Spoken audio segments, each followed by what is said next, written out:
Amén, gloria al Señor.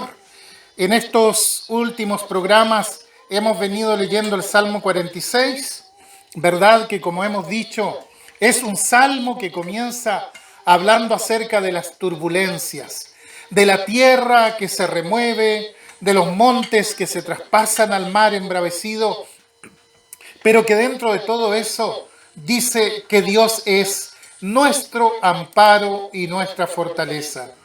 Este salmo se divide en 3 estrofas. La primera habla de todos esos cataclismos que, como hemos dicho, son figuras de una situación política, social, de un conflicto internacional que en algunos momentos afectó también al pueblo de Israel. Y según los estudiosos, habría sido cuando Senaquerib, el rey asirio, vino y sitió a Jerusalén en tiempos del rey Ezequías de Judá. La segunda estrofa habla de las corrientes de agua que alegran la ciudad de Dios, porque Dios está en medio de ella. Y dijimos que aunque la Jerusalén física no tiene ríos, por lo cual sus habitantes dependen de las lluvias, sí hay un río manso que brota de cada creyente, aún en medio de la más difícil situación. Hoy analizaremos la tercera estrofa que va desde el verso 8 al 11, pero leeremos todo el Salmo para recordar lo que hemos visto en los programas anteriores. Dice la palabra del Señor: Dios es nuestro amparo y fortaleza, nuestro pronto auxilio en las tribulaciones. Por tanto, no temeremos aunque la tierra sea removida y se traspasen los montes al corazón del mar, aunque bramen y se turben sus aguas y tiemblen los montes a causa de su braveza. Del río sus corrientes alegran la ciudad de Dios, el santuario de las moradas del Altísimo. Dios está en medio de ella, no será conmovida. Dios la ayudará al clarear la mañana. Bramaron las naciones, titubearon los reinos. Dio él su voz, se derritió la tierra. Jehová de los ejércitos está con nosotros. Nuestro refugio es el Dios de Jacob. Venid, ved las obras de Jehová, que ha puesto asolamientos en la tierra, que hace cesar las guerras hasta los fines de la tierra, que quiebra el arco, corta la lanza y quema los carros en el fuego. Estad quietos y conoced que yo soy Dios. Seré exaltado entre las naciones, enaltecido seré en la tierra. Jehová de los ejércitos está con nosotros. Nuestro refugio es el Dios de Jacob. Amén. Bendita palabra del Señor. Bueno, como ya dijimos, las primeras estrofas hablan de tiempos turbulentos. Y fíjese que hoy, con todo esto que estamos viviendo, con todos estos conflictos que hemos escuchado, con esta pandemia que está afectando a nivel mundial como una plaga que se ha desatado sobre la humanidad, ciertamente podemos decir que estamos viviendo un tiempo turbulento. Pero a pesar de todo lo que podemos pasar como sociedad, para los hijos de Dios, el Señor Todopoderoso sigue siendo su amparo, su refugio, su fortaleza, su pronto auxilio. Por tanto, dice, no temeremos. No temeremos, una tremenda confesión de fe que podemos decir los hijos de Dios. No temeremos, porque si Dios está de nuestro lado, nada ni nadie se podrá levantar en contra de nosotros. Dios es un Dios de paz. Pudiera ser que todo tambalee a nuestro derredor. Sin embargo, es posible acercarnos a la presencia de Dios y encontrar aquella paz que fluye como un río manso desde nuestro interior. Y bueno, la tercera estrofa es muy particular porque nos invita a tener confianza. Es decir, que no importa lo que esté pasando, sepamos que Dios tiene el control de todas las cosas y que nos librará de caer en medio de las dificultades de la vida. La vida constituye un gran misterio y frente a tantas cosas que suceden en la vida, uno puede abrir muchísimas preguntas. Puede caer en muchas especulaciones porque la soberbia humana siempre quiere saberlo todo, siempre quiere manejarlo todo, tener respuesta para todo. No obstante, la realidad nos muestra primeramente que no podemos saber todo, que no tenemos explicación a todas las cosas que suceden, que hay muchas cosas que escapan ciertamente a nuestro control y a nuestro conocimiento. Es decir, la realidad se impone y nos dice, mira, hay dos palabras que tienes que aprender muy bien. Tienes que aprender a decir no sé. Sin embargo, no nos gusta o no nos sentimos conformes cuando tenemos que decir no sé. Nos sentimos mal cuando alguien viene a nosotros para preguntarnos algo y tenemos que decirle no sé. Pero es humano no saber todas las cosas, porque hay cosas que pertenecen a Dios solamente y a Él no le ha placido revelárnoslas a nosotras. Otras sí, claramente. El sufrimiento, por ejemplo. El sufrimiento constituye un misterio indescifrable. Fíjese cuando uno mira los reportajes en la televisión, cuando uno ve a los niños sufriendo, cuando uno ve esos documentos de los hospitales donde están los niños enfermos de cáncer y ve sus tiernas caritas sin entender qué es lo que le está pasando y tienen que estar allí sometidos muchas veces a tratamientos dolorosos, desgastantes. Y uno se pregunta ¿por qué? ¿Por qué pasan esas cosas? Y si usted me pregunta a mí, yo no lo sé. No me voy a poner a especular. Yo solo sé que Dios está ahí y Él está en conocimiento de todas las cosas, pero más allá no puedo aventurar una respuesta. Yo no sé por qué muere aquel muchacho joven, respetuoso, un buen estudiante, y resulta que aquel viejo mañoso, cascarrabias, vicioso, mal pensado, vive 80 años y más. Yo no tengo respuesta para eso. ¿Por qué Dios no termina con esta peste que se ha diseminado por todo el mundo? ¿Por qué no actúa cuando hay guerras, cuando hay conflictos armados, cuando hay actos de violencia, cuando hay persecución en contra de los cristianos? ¿Por qué Dios no actúa? Yo no lo sé. Yo también me hago esas preguntas, al igual que ustedes, y no tengo una respuesta. Job fue sacudido en un momento de su vida, y si algo sabemos al respecto es porque se nos revela en el mismo libro. Pero él no tenía ese conocimiento, no tenía esa luz en ese momento, él no sabía por qué le habían sobrevenido todas esas cosas y se decía a sí mismo, le voy a preguntar a Dios. Y saben, un día Dios se le apareció y le dijo, bueno Job, yo estoy acá. Y Dios comienza a hacerle preguntas a Job, según lo que está escrito allí. Preguntas como, ¿quién es ese que oscurece el consejo con palabras sin sabiduría? Ahora ciñe, le dice Dios a Job, ahora ciñe como varón tus lomos. Yo te preguntaré y tú me contestarás. Y Dios empieza a hacerle una lista de preguntas allí en el capítulo 38, ahí en el libro de Job. Una lista de preguntas agobiantes, imposibles de responder. Dice algo como, ¿dónde estabas tú cuando yo fundaba la tierra? Házmelo saber si tienes inteligencia. ¿Quién ordenó sus medidas, si lo sabes? ¿O quién extendió sobre ella cordel? ¿Sobre qué están fundadas sus bases? ¿O quién puso su piedra angular? Cuando alababan todas las estrellas del alba y se regocijaban todos los hijos de Dios. ¿Quién encerró con puertas el mar cuando se derramaba saliéndose de su seno? Cuando puse yo nubes por vestiduras suyas y por su faja oscuridad y establecí sobre él mi decreto. Le puse puertas y cerrojos y dije al mar, hasta aquí llegarás y no pasarás adelante. ¿Y ahí parará el orgullo de tus olas? ¿Has mandado tú a la mañana en tus días? Has mostrado al alba su lugar para que ocupe los fines de la tierra y para que sean sacudidos de ella los impíos. Tremendo.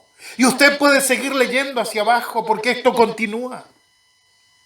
Pero se da cuenta, Dios interroga a Job sobre todas estas cosas. Y de una cosa podemos estar seguros, que frente a todo Dios siempre está presente, ya sea en su carácter activo o pasivo. Podríamos aclarar esto con mayor profundidad, pero el tiempo siempre es poco. Pero en el fondo hay cosas que Dios hace y hay cosas que simplemente Dios permite que sucedan. Cuando Jeremías vio su ciudad destruida y escribe el libro de Lamentaciones, dice: ¿quién será aquel que diga que sucedió algo que el Señor no mandó? De la boca del Altísimo no sale lo malo y lo bueno. Saben, Dios permite muchas de las cosas que suceden, aunque Él no esté de acuerdo que ocurran. Los hombres la producen, entonces Dios se hace a un lado y permite que pase. Muchas veces Dios castigó a su pueblo. Y cuando el profeta iba y le pedía explicación: Señor, ¿qué pasa que no haces algo? Haz algo por este pueblo. Y Dios le respondía: sí, voy a hacer algo. Voy a mandar una calamidad todavía mayor que esta. ¿Pero por qué? Porque se alejaron de mí, dice el Señor. Bueno, nosotros vivimos en una sociedad que se está alejando de Dios cada vez más. Vivimos en un país que se está alejando de Dios y cree ilusamente que eso se llama progresismo. Quizás debiéramos mirar lo que nos pasa también en relación con esto, porque hay un Dios que muchas veces está pasivo y otras veces está activo frente a lo que sucede. Entonces yo no sé si es pasividad o es actividad de Dios lo que está sucediendo. Pero creo que el estado espiritual en que se encuentran los pueblos determina su historia. Y la historia espiritual en que nos encontramos nosotros como pueblo va a determinar los acontecimientos que estamos viviendo. Entonces nosotros podemos orar, claro. Podemos suplicar a Dios pidiendo misericordia por el pueblo.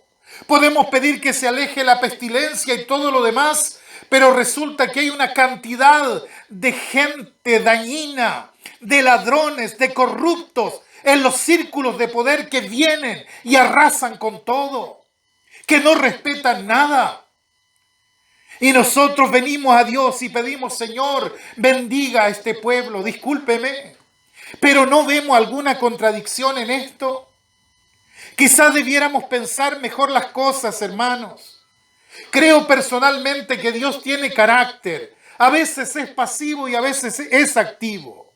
Muchas veces dice: bueno, los dejaré que corran solos. Los entrega, como dice en la carta a los Romanos capítulo 1. Los entrega las consecuencias de sus actos. Que corran solos, que hagan lo que quieran, y los entrega las consecuencias de sus decisiones.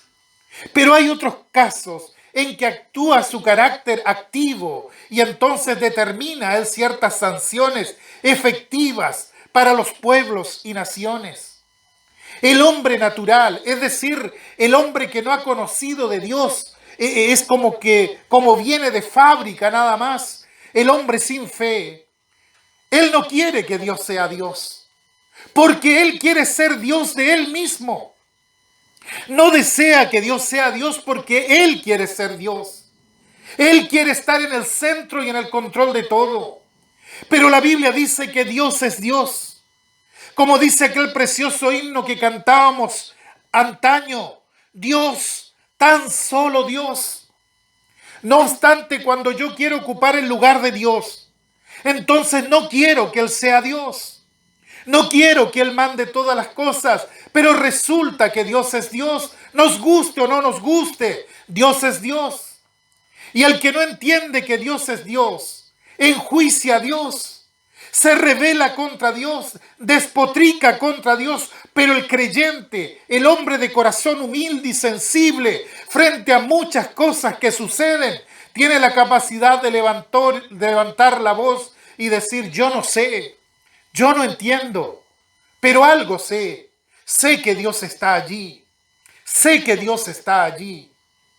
Hay cosas que entendemos y cosas que no entendemos. Cuando Moisés quiso libertar al pueblo por su propia mano, Dios lo mandó al desierto por 40 años. Y en ese lugar él entendió que Dios le había dicho, basta Moisés, así no es la cosa. Y Moisés tuvo que entender, tuvo que reconocer que se había equivocado, por eso estaba allí. Cuando José fue vendido por sus hermanos como esclavo, estando en Egipto, fue llevado a la cárcel por una calumnia. Él no entendía nada y por mucho tiempo no entendió nada, pero después al final sí, él entendió y le dijo a sus hermanos, ustedes pensaron hacerme mal, pero Dios cambió todo para bien, para hacer lo que hoy vemos, que es darle vida a mucha gente. Creo que como el Señor les dijo a los discípulos, algunas cosas las vamos a entender en el momento, pero otras no las entenderemos, sino después. No podemos saber todas las cosas. Saben, Dios está urdiendo una trama que nosotros la vemos desde atrás.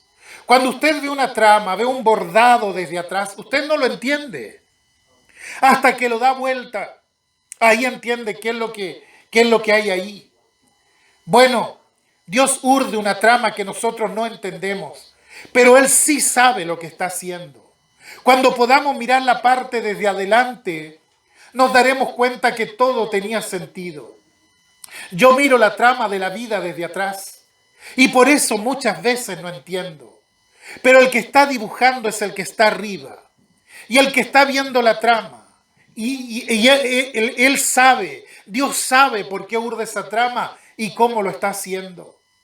Quiere decir que Dios tiene algo para decirnos, pero no para explicarnos. En esta estrofa de este salmo se descorre el velo del futuro, pues dice, venid y ved las obras de Jehová. En aquel tiempo a los profetas también se les llamaba videntes. Es la misma palabra hebrea que se usa en este salmo. Vengan y vean eso que Dios va a hacer. Dios hace cesar las guerras hasta los fines de la tierra. Dios quiebra el arco. Dios corta la lanza. Dios quema los carros en el fuego.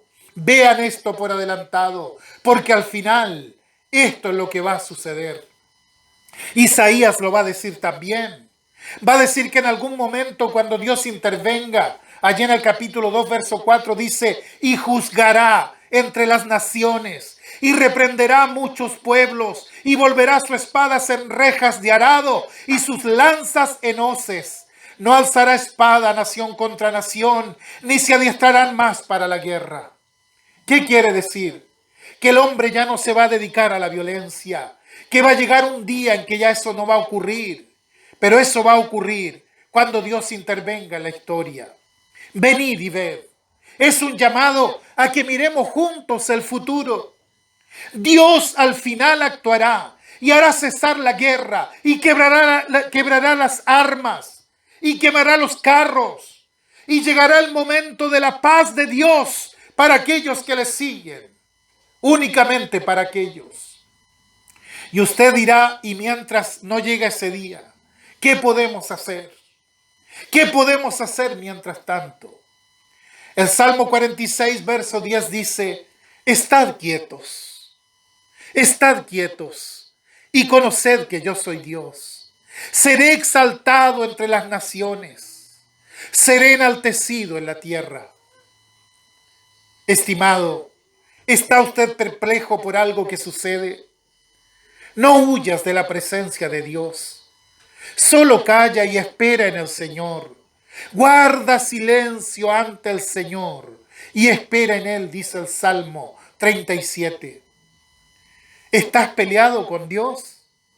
Sí, hay personas que discuten con Dios porque no entienden lo que pasa o por qué sucede. Bueno, si es así, ven y díselo a Él. Porque hay personas que van donde los pastores a veces pensando que los pastores son poco menos que los representantes delante de Dios. No. Venga y preséntese directamente delante de Él y ábrale el corazón y dígale: Señor, esto que está pasando no lo entiendo. Quisiera tener paz sobre esto, pero con toda honestidad no la siento. Sí, porque hay momentos de perplejidad en la vida. Todos hemos vivido esos momentos donde uno se pregunta: ¿qué está haciendo Dios en estos momentos? Bueno, uno tiene que animarse e ir delante de Él y decirle: Señor, respeto lo que haces, pero esto no lo entiendo y me produce una profunda inquietud. Pero es un asunto entre usted y Dios, no entre usted y un pastor. Usted no puede venir a mí como pastor a preguntarme por qué Dios hace esto, porque seguramente mi respuesta será: yo no lo sé. Pero dígaselo a Él. Por lo menos si no le da la respuesta, porque es soberano y puede callar algunas cosas, seguramente va a traer paz a su corazón, pero hable con Él. Cuando no entendemos algo, vayamos a Dios y sincerémonos, pero hablemos con Él. Él prometió estar atento a nuestras oraciones. Cuando abrimos nuestros corazones delante de Dios, Él empieza a actuar en nuestras vidas. Venid y ved. Venid y ved. El salmista nos hace ver el futuro y nos dice: estad quietos y conoced que yo soy Dios. Seré exaltado entre las naciones, enaltecido seré en la tierra. Jehová de los ejércitos está con nosotros. Nuestro refugio es el Dios de Jacob. Ahora hay ocasiones en que el Señor nos convoca a actuar, a indagar, a buscar, y tenemos que hacerlo. Y hay momentos en que se llega a un límite, y es el límite donde a veces la soberbia se estrella. Es en ese límite cuando realmente tenemos que quedar callados. Moisés le dijo al pueblo: no temáis. Y se lo dijo a un pueblo que estaba contra el Mar Rojo, montaña por ambos lados, un ejército detrás que venía para aniquilarlos. Y Moisés dice: no tengan temor, no teman, estad firmes y ved la salvación del Señor. ¿Por qué le dijo eso? Porque cuando no hay una salida humana, hay una salida divina. Cuando todas las puertas de abajo se cierran, siempre se abre una puerta arriba. Por eso el Señor dice: estad quietos y conoced que yo soy Dios. Orígenes, uno de los padres de la iglesia del segundo siglo, decía: hace falta sosiego para conocer a Dios. Al Señor se le conoce en la paz, en la calma, en el sosiego, y hace falta ese sosiego. Y Ambrosio de Milán, aquel que le predicó a Agustín, que se convirtió en San Agustín, él le decía a la gente en sus sermones: dejad las ocupaciones terrenas y ocupaos en conocer a Dios. Es decir, dejen de mirar para abajo y empiecen a mirar para arriba. Y esta era su prédica. Y en este salmo el Señor nos llama a confiar. Cuando entiendo las cosas es fácil, y cuando no las entiendo es más difícil. Pero nos dice: estad quietos y conoced que yo soy Dios. Reconozcamos que Dios es Dios. Jeremías dice: bueno es Jehová a los que le esperan, al alma que le busca. Bueno, allí tenemos también la misma indicación, exhortación de parte del Señor. Nos es bueno, nos es conveniente esperar en silencio la salvación de Dios. Cuando yo ya no puedo hacer nada, entonces tengo que poner las cosas en las manos de Dios. Cuando ya no podemos entender, tenemos que presentar nuestra incomprensión delante de Dios y admitir aquello que solamente los creyentes pueden admitir: que Dios es Dios. Con Lutero decimos en esta hora: que Dios sea Dios para nosotros.